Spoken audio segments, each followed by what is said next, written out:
ازاي تبقى مدرب فعال للمدرسين؟ دي حاجة احنا بنتجاهلها بشكل كبير في الوطن العربي. موضوع التدريب للمدرسين مش التدريب انك تدي كورسز. انا هنا بتكلم على الوان تو وان كوتشنج، اللي هو لما تقعد مع المدرس وتوجهه. طبعا هتقولوا لي احنا بنعمله، لا، في طريقة محددة حضرتك بتساعد فيها المدرسين من خلال مش بس الحضور للحصص، لا، الملاحظات اللي انت بتديها او الفيدباك ليه طريقة معينة. كل ده مش هيحصل غير لما يكون مع حضرتك المدرس عنده ثقة فيك، وانت باني علاقة ايجابية مبنية ان المدرس عارف ان نواياك كمدرب او كمدير انك تساعده، مش تدور على الغلط. وكمان هو واثق في قدراتك، يعني هو عارف ان انت متعلم كويس وفاهم انت بتقول ايه. ودول عناصر مهمة.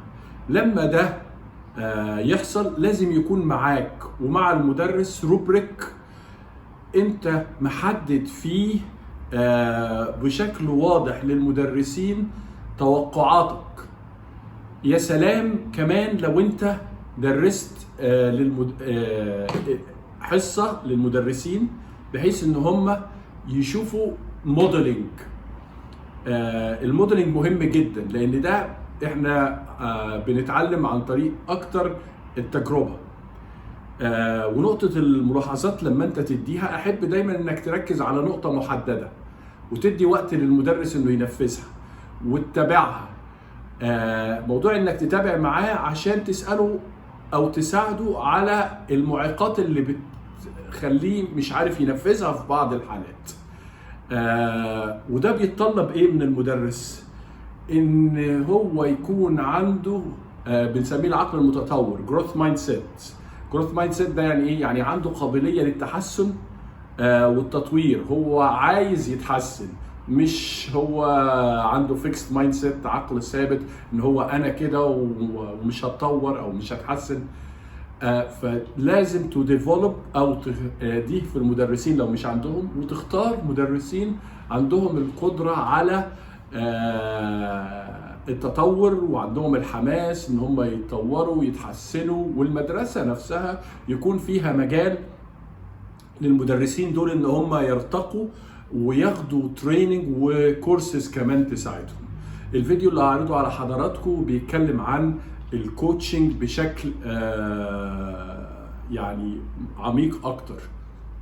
شكرا. We're just going to come out and say it. Among all the different kinds of professional development for teachers, we think there's one that has to happen: coaching. The one-on-one kind that cycles between planning, observation, and feedback. What we don't mean is the kind that looks more like a therapy session or a symposium on pedagogy. That sort of coaching feels good and is super interesting for a teacher, but that's what happy hour's for. Today we'll break down the variables that constitute effective coaching, the kind that's laser focused on making teachers better in small but demonstrable ways at generating learning. Our formula for effective coaching looks like this. For a coach to help a teacher grow, the first thing they'll have to do is agree on a clear instructional vision. In other words, they need to get on the same page about what excellent teaching looks like. If they don't agree on the destination from the outset, they certainly won't agree on how to get there. We imagine your school or district already has an instructional rubric. Many of these are thoughtful and detailed, but we think you should take the time to translate it into a student-facing document. A rubric that only describes teacher actions ignores how those actions are ultimately impacting students. A student-facing vision of excellent instruction describes ideal classroom behaviors for kids. If a coach and teacher agree upon and can develop a common language around these behaviors, they have established a clear instructional vision. Quality of feedback is how we describe the agenda of an effective coaching meeting. Oftentimes, most of these meetings are spent rehashing what happened in the last lesson and coach observed. But we think a quality feedback session should be essentially forward-looking. A tight coaching meeting has three key elements. First, targeted feedback towards improving one skill at a time. Second, an opportunity for the teacher to practice that skill.